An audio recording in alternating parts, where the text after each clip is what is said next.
ये कहानी क्रिश गार्डनर के जीवन की सच्ची कहानी है। इसमें ये दिखाया गया है कि क्रिस ने अपनी लाइफ में कितना स्ट्रगल किया। साथ ही जब उसकी पत्नी उसे छोड़कर चली गई, फिर भी उसने हिम्मत नहीं हारी। तो ये कहानी शुरू होती है सन 1981 से, जहाँ पर हमें सैन फ्रांसिस्को दिखाया जाता है। क्रिस, जो कि अपनी पूरी जिंदगी की saving portable bone density scanner को खरीदने में इन्वेस्ट कर देता है, पर उसकी किस्मत उसका साथ नहीं देती। ये मशीन पूरी तरह से मार्केट में फ्लॉप हो जाती है। अब उसकी मशीन, उसके स्कैनर बिकना बहुत ही मुश्किल हो जाते हैं, जिस वजह से धीरे धीरे उसकी फाइनेंशियल कंडीशन बहुत ज़्यादा खराब हो जाती है। क्रिस अपनी पत्नी लिंडा और अपने बेटे क्रिस्टोफर के साथ किराए के घर पर रहता है। क्रिस्टोफर की फीस, घर का किराया और भी खर्चे का बर्डन अब उसकी पत्नी के ऊपर आता है, जिस वजह से इन दोनों में अनबन होना शुरू हो जाती है। हालांकि इन सब में इन दोनों की कोई गलती नहीं होती, पर ये फाइनेंशियली बहुत ज्यादा स्ट्रगल कर रहे होते हैं। क्रिस भी बहुत मेहनत कर रहा होता है और अब उसको अपना घर चलाने के लिए महीने में 4 स्कैनर बेचना होगा, लेकिन एक भी स्कैनर बिक नहीं पाता। अब एक दिन क्रिस जब अपने क्लाइंट को फोन कर रहा होता है, तभी उसके सामने एक बहुत ही शानदार कार आकर रुकती है। क्रिस उस गाड़ी को देखते रह जाता है। क्रिस उस आदमी से पूछता है कि आप क्या करते हो और ये सब कैसे मैनेज करते हो। वो आदमी एक बिल्डिंग की तरफ इशारा करते हुए कहता है कि I am a share broker. और जब क्रिस उस बिल्डिंग की तरफ देखता है, तो वहाँ से जो कोई भी बाहर निकल रहा होता है, वो सब के सब बहुत खुश होते हैं। उनके चेहरों पर मुस्कुराहट होती है, जो क्रिस की जिंदगी से लगभग पूरी तरह से गायब हो चुकी है। और अब वो डिसाइड करता है कि वो ब्रोकर बनेगा। वो घर जाता है और अपनी पत्नी से कहता है कि मैं सोच रहा हूँ कि मैं ये काम छोड़ दूँ और कोई जॉब कर लूँ। उसकी पत्नी कहती है कि तुम बिल्कुल सही सोच रहे हो, वैसे भी तुम्हारी मशीन कोई भी नहीं खरीदता। वो कहता है कि मैं सोच रहा हूँ कि मैं एक शेयर ब्रोकर बन जाऊँ। उसकी पत्नी उसे हैरानी से देखते हुए कहती है कि तुम एस्ट्रोनॉट नहीं बनना चाहते। दरअसल उसकी पत्नी को उस पर बिल्कुल भी विश्वास नहीं है, वो उसका मजाक उड़ा रही होती है। ये सुनकर क्रिस को बिल्कुल भी अच्छा नहीं लगता। यहाँ उसकी पत्नी डिसाइड कर लेती है कि वो क्रिस के साथ नहीं रहेगी। वो अपने बेटे को लेकर घर छोड़कर चली जाती है। क्रिस को इस बात से बहुत गुस्सा आता है। वो अपनी पत्नी से कहता है कि अगर तुम जाना चाहती हो तो तुम जा सकती हो, लेकिन मेरा बेटा मेरे साथ रहेगा, क्योंकि क्रिस अपने बेटे से बहुत प्यार करता है और वो ये भी जानता है कि वो लीगली अपनी पत्नी से अपने बेटे को नहीं ले सकता। इसी दौरान उसकी पत्नी की यूरोप में जॉब लग जाती है, जिसके चलते उसे यूरोप जाना पड़ता है और क्रिस को उसका बेटा वापस मिल जाता है। क्रिस जिस घर में रहता है, उसने कई महीनों से उसका रेंट नहीं दिया होता और एक दिन उसका ओनर उसके पास आता है और कहता है कि तुमने कई महीनों से इस घर का रेंट नहीं दिया, मुझे अपना घर पेंट करवाना है, तुम मेरा घर खाली कर दो। क्रिस कहता है कि मुझे कुछ दिनों की मोहलत और दे दो। ओनर कहता है कि ठीक है, तुम मेरे घर को पेंट कर दो और इसके बदले तुम यहाँ रह सकते हो। इसी दौरान क्रिस ने शेयर मार्केट में जॉब के लिए अप्लाई कर दिया होता है। अगले दिन उसका इंटरव्यू है। जब वो रात को घर पेंट कर रहा होता है, तभी उसके घर में पुलिस आ जाती है और उसे अरेस्ट कर लेती है। दरअसल उसने पार्किंग के जो चार्ज होते हैं वो नहीं भरे होते और अब उसे अरेस्ट कर लिया गया है। लेकिन वो पुलिस से बहुत रिक्वेस्ट करता है कि मुझे छोड़ दो। पुलिस कहती है कि हमारे कुछ रूल्स है, हम तुम्हें 10 बजे से पहले नहीं छोड़ सकते। और अगली सुबह जब क्रिस को छोड़ा जाता है, तो वो सीधा अपने इंटरव्यू के लिए भागता हुआ जाता है, क्योंकि उसके पास बस के पैसे नहीं होते। उसके कपड़ों पर पेंट लगा होता है और वो बाहर लॉबी में बैठकर अपने नंबर का इंतजार करता है। तभी एक लड़की आती है जो उसका नाम बुलाती है। क्रिस की इतनी हिम्मत नहीं होती कि वो इस तरह के कपड़े पहनकर खड़ा हो जाए और अंदर जा पाए। क्रिस सोचता है और इसके बाद वो खड़ा हो जाता है और उस लड़की के पीछे चला जाता है, जहाँ पर बहुत सारे लोग बैठे हुए होते हैं जो क्रिस का इंटरव्यू लेंगे। वो सब क्रिस को देखकर बहुत हैरान होते हैं, क्योंकि आज से पहले कोई भी इतने गंदे कपड़े पहनकर इंटरव्यू देने नहीं आया। इससे पहले कि वो लोग क्रिस को कुछ बोलते, क्रिस कहता है मैं पिछले आधे घंटे से कहानी बनाने की सोच रहा हूँ कि मैं यहाँ पर इस तरह के कपड़े पहनकर क्यों आया हूँ, लेकिन मैं कोई कहानी नहीं बना पाया। और सच तो ये है कि मुझे पिछली रात पार्किंग टिकट ना पे करने से पुलिस ने अरेस्ट कर लिया था। वो सब हैरान हो जाते हैं, क्योंकि ये सब बहुत ही वेल सेटल लोग हैं। इनके लिए पार्किंग टिकट ना पे करना बहुत ही छोटी बात है। अब ये क्रिस से सवाल करना शुरू करते हैं। ये पूछते हैं कि आपने कहाँ तक पढ़ाई की है। क्रिस कहता है कि मैं 12th क्लास तक पढ़ा हूँ और मैं अपनी क्लास में फर्स्ट था। इसके बाद वो लोग क्रिस से पूछते हैं कि तुम्हारी क्लास में कितने स्टूडेंट्स थे। क्रिस कहता है कि 8। ये सुनकर सब थोड़ी देर के लिए चुप हो जाते हैं क्योंकि 8 बच्चों में फर्स्ट आना कोई बहुत बड़ी बात नहीं होती। क्रिस की बातों से कोई भी कन्विंस नहीं होता। वो लगभग इंटरव्यू में फेल हो चुका है और इससे पहले कि क्रिस को कुछ फैसला सुनाया जाता, वो सबसे कहता है कि मैं कुछ कहना चाहता हूँ। अगर कोई मुझसे सवाल पूछता है और मुझे उसका जवाब नहीं आता तो मैं साफ साफ कह देता हूँ कि मुझे इसका जवाब नहीं आता, पर मैं जानता हूँ कि जवाब कैसे ढूंढा जाता है और मैं जवाब ढूंढ कर ही रहता हूँ। इस बात से सबके सब थोड़ा सा इम्प्रेस हो जाते हैं। और अब जो यहाँ पर सबसे सीनियर होता है वो क्रिस से कहता है कि अगर कोई आदमी मेरे पास बिना शर्ट के इंटरव्यू देने के लिए आता है और मैं उसे जॉब देता हूँ, ऐसा क्यों? क्रिस कहता है कि शायद उसने बहुत ही शानदार पैंट पहनी होगी। ये सुनकर सबके सब हंसना शुरू कर देते हैं क्योंकि ये बहुत ही बेहतरीन जवाब होता है। क्रिस को सेलेक्ट कर दिया जाता है। इसी कमेटी में एक आदमी होता है जिसका नाम चैक होता है, जिसे क्रिस पहले से जानता है। वो उसे कहता है कि मैं तुम्हें सोच कर बताऊंगा कि मैं इंटर्नशिप ज्वाइन करूंगा या नहीं। ये बात सुनकर चैक हैरान हो जाता है। वो कहता है कि पिछले कई दिनों से पागलों की तरह तुम इस जॉब के लिए मुझे चेस कर रहे हो और आज जब तुम्हें सेलेक्ट कर लिया गया है तो तुम कह रहे हो कि तुम मुझे सोच कर बताओगे। क्रिस कहता है कि मुझे नहीं पता था कि ये एक इंटर्नशिप है और मेरी फाइनेंशियल कंडीशन पूरी तरह से बदल चुकी है।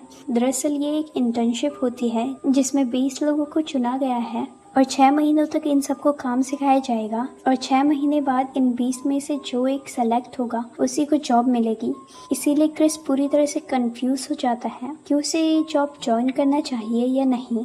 चैक कहता है कि तुम्हारे पास कल सुबह तक का टाइम है। कल सुबह तक अगर तुमने मुझे जवाब नहीं दिया तो मैं तुम्हारी जगह किसी और को रख लूँगा।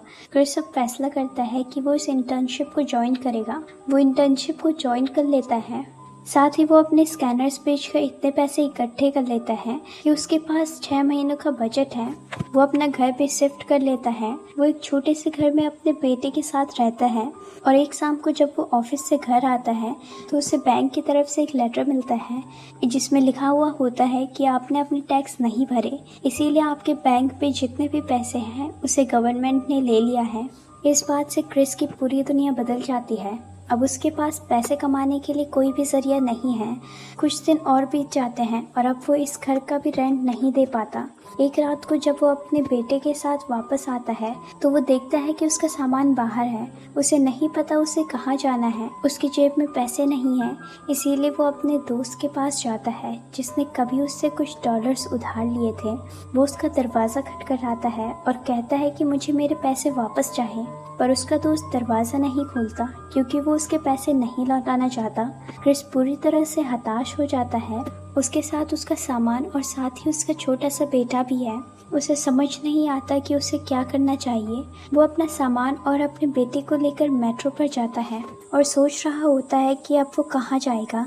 ना तो उसके पास घर है और ना ही पैसे। उसका बेटा पूछता है कि हम कहाँ जा रहे हैं। क्रिस कहता है कि मुझे नहीं पता। उसके पास रहने के लिए कोई भी जगह नहीं है। और तभी क्रिस के मन में एक आइडिया आता है। वो अपने बेटे को एक गेम खेलने को कहता है जिसमें वो उसे चीज़ों को विजुअलाइज करने के लिए कहता है। उसका बेटा भी उसके साथ खेलना शुरू कर देता है और खेल खेल में वो उसे मेट्रो के टॉयलेट के अंदर ले जाकर बंद कर देता है और दोनों वहाँ पर नीचे कुछ पेपर बिछाकर उसी पर बैठ जाते हैं। वो अपने बेटे को अपनी गोद में लिटा लेता है। उसे पता है कि आज रात उसे इसी टॉयलेट में बितानी होगी। हालांकि कई बार लोग बाहर से दरवाज़ा भी खटखटाते हैं पर वो दरवाज़ा नहीं खोलता। क्रिस के आंखों में आंसू होते हैं क्योंकि आज से पहले वो इतना लाचार कभी भी नहीं था। अगली सुबह वो अपने बेटे को स्कूल छोड़ने के बाद खुद अपने काम पर चला जाता है। काम से आने के बाद वो अपने बेटे को स्कूल से लेता है और अब वो सैलरी ढूंढने के लिए चर्च में जाता है, लेकिन उस चर्च में उसे बताया जाता है कि ये सिर्फ फीमेल्स के लिए और बच्चों के लिए है। क्रिस अपने बेटे से बहुत प्यार करता है, इसीलिए वो उसे अकेला नहीं छोड़ना चाहता। इसके बाद ये दूसरे चर्च में जाता है जहाँ पर उसे जगह मिल जाती है, लेकिन अगर उसे रोज चर्च में रहना है तो उसे टाइम से यहाँ पर आना होगा क्योंकि लाइन के शुरू के कुछ लोगों को इस चर्च में शेल्टर मिलता है, बाकियों को नहीं, क्योंकि यहाँ पर लिमिटेड जगह है। और क्रिस का असली स्ट्रगल अब शुरू होता है। हालांकि उसका ऑफिस 7 बजे तक है, लेकिन वो तय करता है कि वो 5 बजे तक ही काम करेगा, इसीलिए वो पूरा दिन पानी नहीं पीता। अगर उसने पानी पिया तो उसे टॉयलेट जाना होगा, इसमें उसका टाइम वेस्ट होगा और वो अपने काम को 5 बजे तक पूरा नहीं कर पाएगा। इसीलिए वो दिन भर लगातार काम करता है। इसी तरह अब क्रिस के दिन गुजरना शुरू हो जाते हैं। वो काम करता है, अपने बेटे को स्कूल लाता है और इसके बाद चर्च की लाइन में लग जाता है। अभी भी उसके पास एक स्कैनर बचा है जिसे बेचकर वो कुछ पैसे कमाना चाहता है। एक दिन वो अपने बेटे को बास्केटबॉल खिलाने ले जाता है। हालांकि उसका बेटा तो खेल रहा होता है, लेकिन क्रिस अंदर से टूटा हुआ होता है और वो उसी टूटे दिल से अपने बेटे को कहता है, कभी किसी को ये मत बोल देना कि तुम कुछ काम नहीं कर सकते।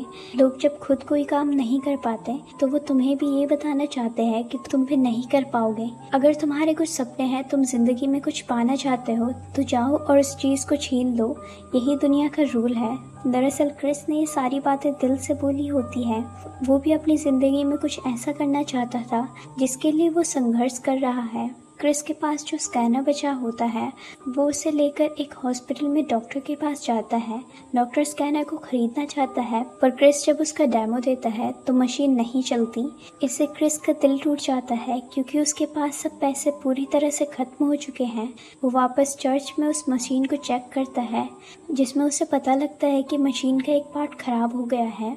क्रिस के पास उस पार्ट को खरीदने के लिए पैसे नहीं होते। वो अपने बेटे क्रिस्टोफर को लेकर हॉस्पिटल जाता है, जहाँ पर उसे अपना ब्लड बेचना पड़ता है, जिसके बदले उसे कुछ पैसे मिलते हैं और उन पैसों से वो उस पार्ट को खरीद लेता है। और वापस आने के बाद क्रिस जब उस पार्ट को मशीन में लगाता है तो मशीन ठीक हो जाती है, जिससे उसे बहुत खुशी होती है और अब वो उस मशीन को बेचकर कुछ पैसे कमाता है।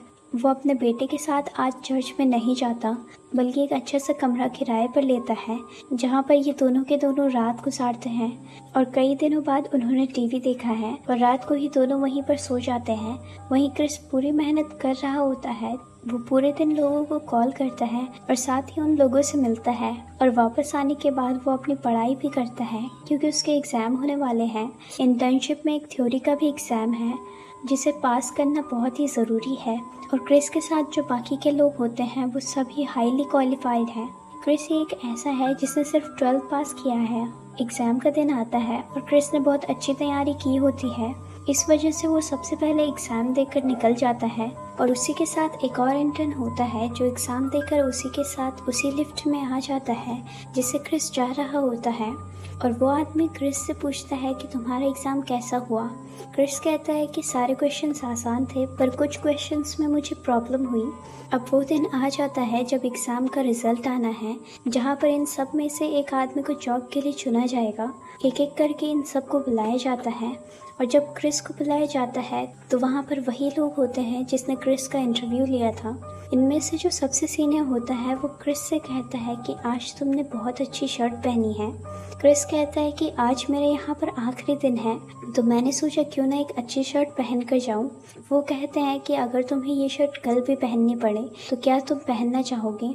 ये सुनकर क्रिस की आंखों में आंसू आ जाते हैं, क्योंकि वो पिछले 6 महीनों से बहुत स्ट्रगल कर रहा है, जिसके बारे में किसी को भी नहीं पता। उसके पास खाने के लिए पैसे नहीं है, उसके पास घर नहीं है, साथ ही उसके पास उसके बेटे की जिम्मेदारी है।